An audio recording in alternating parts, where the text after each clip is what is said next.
Genshin Impact is a casino gambling app disguised as a game being run out of Xi Jinping's basement.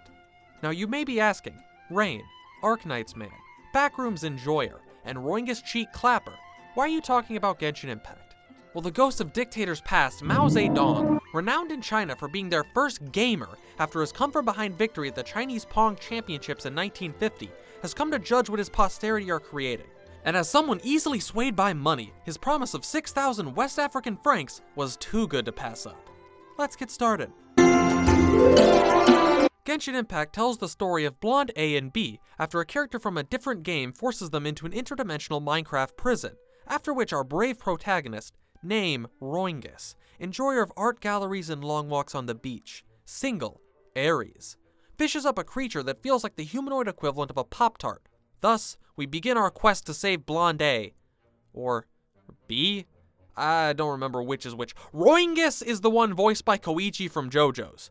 After climbing and just generally existing for the very first time. Green glove. Or green something, and I get green powers. You know, Rain, you're like the opposite of the average, average streamer, where instead of being like, oh my gosh, what is this? You're like, what the fuck is this? Get me out! Like, you have the same, like, overreaction response, but it's just like... It's just overtly negative. A dragon flies over our brave hero. Oh my god. Would you scalp Paimon for, like, yes. primos?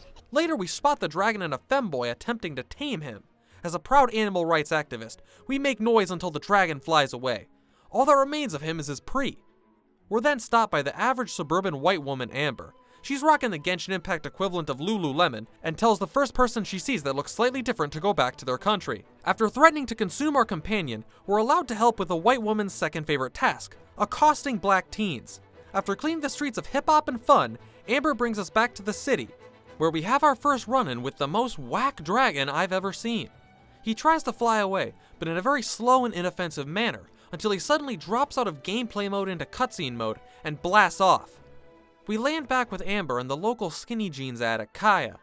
Roingus is then brought to the headquarters of the Knights of Favonius, which sounds cool, but it's actually just a bunch of goobers LARPing as a police force. Their leader, La Generica, sends us off to go violate the Geneva Conventions and blow up various religious centers across the land. After completing our government-sponsored acts of religious suppression, we return and start exploiting Mondstadt's lax drug regulations. After overdosing on Benadryl and seeing shadow people, we spot the femboy from earlier. After chasing him down, we catch him existing in public without a license, and as a reference to the knife capital of the world, attempt to brutally club him to death with batons. However, he escapes into the woods, where he then tells us that he's actually the god of this nation. Yeah, checks out. No wonder a femboy is running such a mid-country. He tells us we need to steal back his harp from the church, and that we have to sneak through a bunch of 520 vision mole men. But right as we're about to get it, our brave hero is defeated by his greatest weakness. A baddie. We're then chased out of the church and hide in a local bar. We recruit the owner of the bar and go to fight the Fatui, the people who stole the harp. And all I'll say, the Chechen mages can have it in exchange for several other favors. Red Batman doesn't listen to me though, and we're forced to beat down the Russian mafia and steal the harp back, but it's, not in tune? The rejected Starbucks mascot tells us we need to acquire more dragon pre in order to fix the harp. And after finding enough dragon juices, we finally have a decent harp and he tries to talk to the dragon. Dvalin, listen to me. You don't have to do this.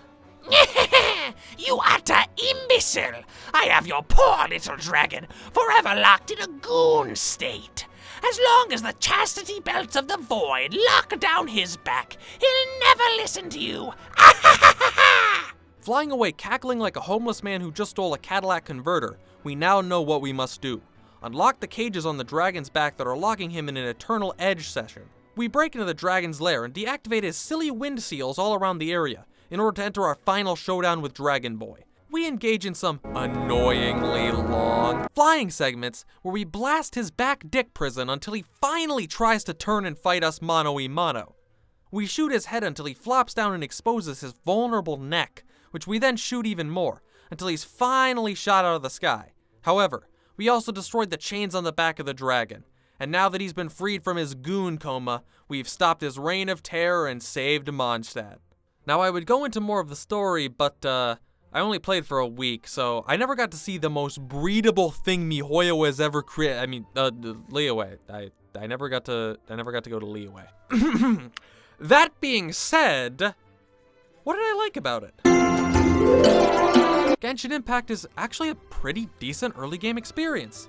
The early story is generic, but it doesn't feel slow and stale, unlike the later areas, where the story drags more than a senior citizen's balls. The environments are pleasant visually, as is, well, most of the game. In small sample sizes, the gameplay is pretty nice, especially the girl with the gun. I like that one. The sheer amount of content squeezed into even just Mondstadt is also pretty great.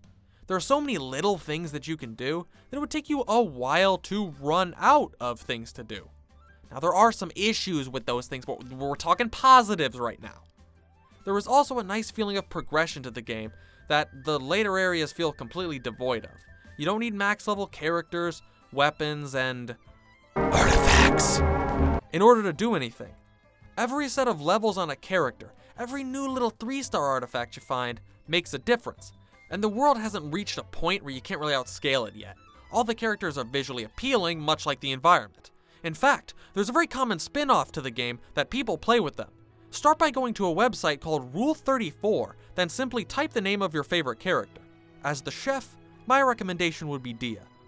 Now that I've been positive, time to get to the fun part. What really made me tick playing? What do I not enjoy? Well, Genshin Impact is a gacha game. A gacha game with weapon gacha. A gacha game with weapons and characters on the same banner.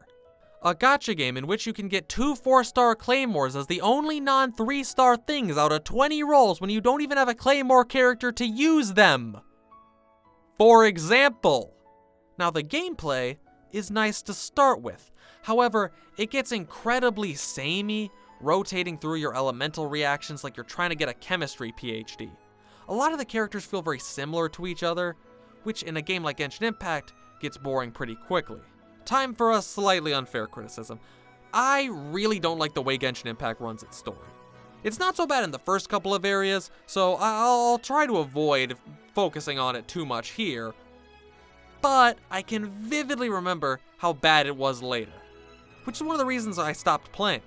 It is so soul-crushingly slow, back and forth and back and forth and back and forth, just to get these small snippets that I just cannot care about.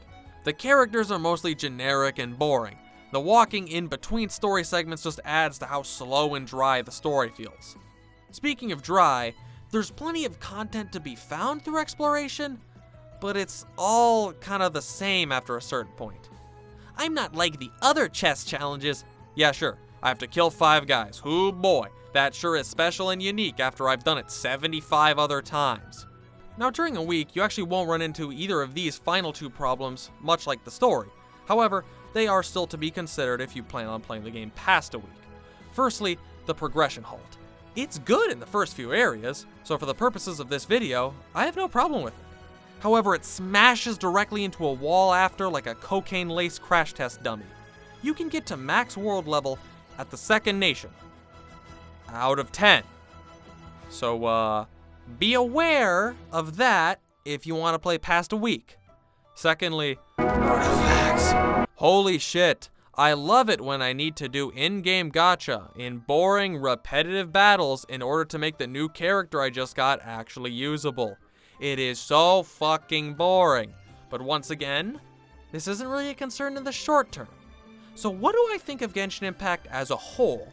Adding up the positives and the negatives of the first week experience, is Genshin Impact worth a week?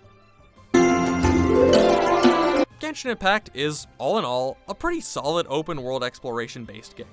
While it has glaring flaws, most don't show up strongly in the beginning, or in the case of the gachas, more of a small sample size that can be a case by case basis. I could have gotten amazing results, I just didn't. Overall, I think I'd probably give it something of a 6 out of 10. And tell you, yeah, it's worth a week.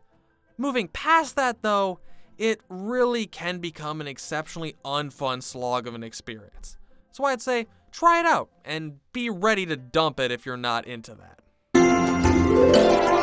Thanks for watching. If you enjoyed, like, subscribe, the YouTube things. Also, in the comments, feel free to let me know how you feel about the format of this video. I haven't really made these review type of videos before, so, let me know what you let me know what you think of the format and what you think I should change, keep the same, etc.